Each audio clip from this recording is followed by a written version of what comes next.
도널드 트럼프 미국 대통령 당선인의 최측근인 일론 머스크 테슬라 최고 경영자가 현지 시각 6일 소셜미디어 X에 한국의 정치 상황을 언급했습니다. 그는 동유럽 뉴스를 주로 공유하는 비세그라드 24 계정에 올라온 윤석열 대통령에 대한 체포영장 집행 관련 게시물을 공유한 후 한국은 광란의 시기라며 무엇이 문제의 핵심인가라고 반문했습니다. 해당 게시물에는 고위공직자범죄수사처가 경찰에 윤 대통령에 대한 체포 집행 관련 업무를 일임했고 윤 대통령의 체포영장 시한은 몇 시간 후 만료된다는 내용이 담겼습니다. 이어 경호처가 윤 대통령을 보호하는 동안 대통령 관저에 머무는 윤 대통령에 대한 지지가 높아지고 있다면서 최근 발표된 40%대 지지율을 소개했습니다. 또 이 게시물 하단에는 20에서 40대 젊은이가 윤 대통령을 가장 많이 지지하고 있다는 내용과 함께 보수단체 집회 현장이 담긴 26초 분량의 동영상도 있습니다. 머스크가 한국의 혼란스러운 정국을 언급한 건 처음이 아닙니다. 머스크는 지난 4일에도 윤 대통령 지지자들이 용산 대통령 관저 인근에 결집하고 있다는 글을 X에 공유하며 워우라고 작성한 바 있습니다. 강스라이팅 자막 뉴스입니다. 그동안 내정 간섭 논란이 많았어요. 좀 심해요. 지난번에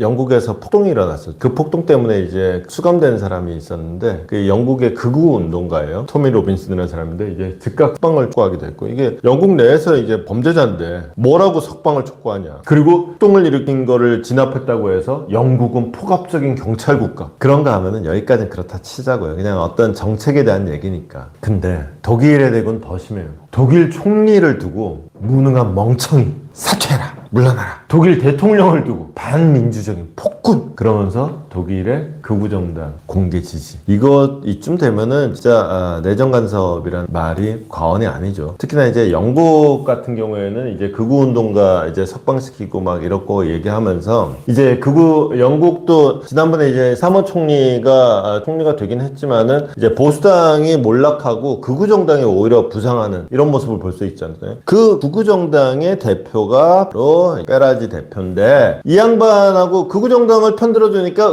서로 으쌰으쌰하고 있었단 말이지. 근데 아까 그 토미 로빈슨의 석방 문제를 두고 약간 좀 이견이 있었어요. 이걸 갖고 페라지는 어쨌거나 영국 안에서 정치를 해야 되잖아요. 근데 이 사람은 어쨌거나 대놓고 범죄를 저질렀잖아요. 그러니까 이게 마냥 실드치기가 힘든 거지. 그랬더니만은 너는 대표 자격도 없어 이러면서 지금 거의 좌충우돌 머스크가 된 건데 머스크는 도대체 왜 이러나. 일단 이제 독일 같은 경우는 좀 심했죠. 독일 같은 경우가 이제 아까 제가 말씀드렸죠. 이게 머스크가 하는 산업들은 대체로 정부 자체의 규제, 정책 자체하고 굉장히 그냥 특정하게 아주 소소하게 뭐 전봇대 하나 뽑아주세요 이런 차원의 규제가 아니라 정말 큰 차원의 규제 정책 자체하고 굉장히 상관이 있어요. 예컨대 우주산업, 스페이스X 우주선을 쏜다는 거 그거 말이 좋아서 우주선이지. 공상과학 영화에서나 우주선 타고 다른 별 가고 모험을 펼치지. 실제로 그 우주선이라는 건 미사일이에요. 군사적으로 쓰면 고스란히 미사일이 되는 것들이 우주선이에요. 이거를 민간이 한다?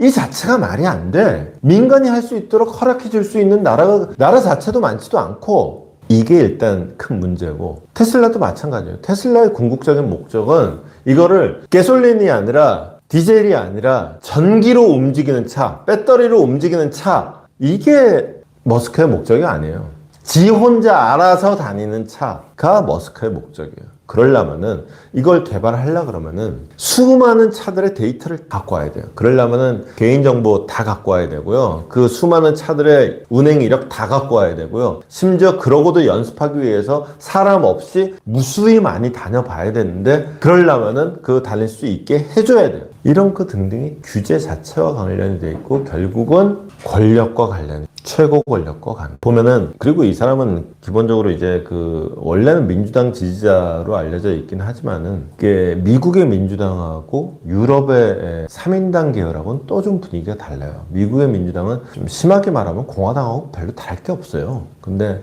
유럽의 3인당 계열은 진짜로 이제 그러니까 우리가 보통 보수 진보란 얘기를 하잖아요. 근데 미국의 민주당 같은 경우에는 딱히 진보라고 말하기도 못해요. 한 중도 정도라고 쳐주려나? 그냥 보수 대 보수인데 그냥 역사적 전통이 좀 다르고 약간 좀 진보적인 색채를 띈다 정도인데, 그런 미국 민주당에서 굉장히 이채로웠던 사람이 버니 샌더스 같은 사람이죠. 버니 샌더스가 이제 미국 정치 안에서는 이제 완전히 빨갱이에요. 아니, 극렬한 진보 정치인인데, 그게 이제 유럽 정치로 가면은 이제 보통 3인당 정치인이 그 정도 된단 말이죠. 그러니까 이제 기본적으로 이게 머스크가 보기에는 유럽의 3인당 정권들 자체가, 정치인들 자체가 원칙 이거는 영 아니야. 그리고 3인당이라는 것 자체가 원래 국가가 주요 플레이어로서 국가가 뭘 좀 해야 되는, 이런 것도 머스크가 싫어하죠. 국가가 해야 될 일은 내가 좋은 일 하는데 나한테 감나라 배나라 하지 마. 내가 하고 싶은 거 다 하게 해줘. 이게 이제 머스크의 꿈인 것이고, 그 소망을 이루기 위해서 이렇게 미국 정치에 직접 개입하는 거, 나아가 유럽에도 감나라 배나라 하면서 오히려 정치 지형에까지 변화를 주려고 나서는 게 아니겠는가. 암만 그렇다고 지킬 건 지키지. 하기는 지킬 거 지키고 살았으면은 그 왕년에 JP 모건도 그렇고, 그 왕년에 카네기도 그렇고, 그리고 오늘날의 일론 머스크도 그렇고,